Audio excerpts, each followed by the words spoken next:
In 1912, Birdseye moved his family to the frozen wilderness of Labrador, Canada, to work as a fur trader. Life there was brutal. To survive, he had to hunt and fish for his own food.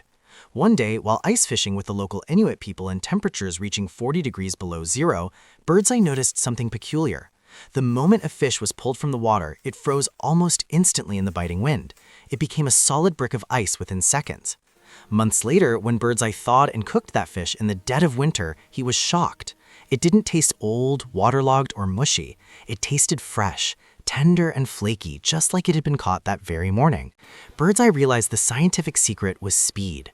Back in the States, food was frozen slowly, which allowed large, jagged ice crystals to form inside the food. These sharp crystals punctured the cell walls of the meat and vegetables, ruining the texture and draining the flavor. But in the Arctic, the flash freezing happened so fast that only microscopic crystals formed, leaving the food's cells and its flavor perfectly intact. Obsessed with this discovery, Birdseye returned to the US in the 1920s. With a mere $7 investment to buy an electric fan, buckets of brine, and blocks of ice, he began experimenting.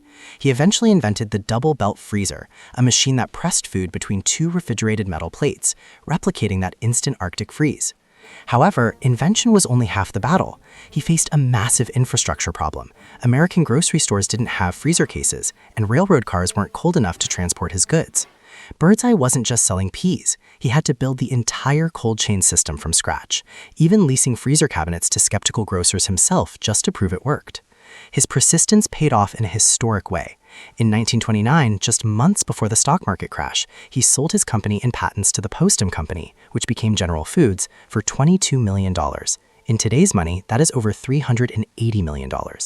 So the next time you pop a frozen pizza in the oven or grab a bag of frozen veggies for a quick dinner, remember, you aren't just eating convenience. You are enjoying a piece of Arctic survival technology brought to your kitchen by a Brooklyn fur trader who proved that when it comes to freshness, faster is always better.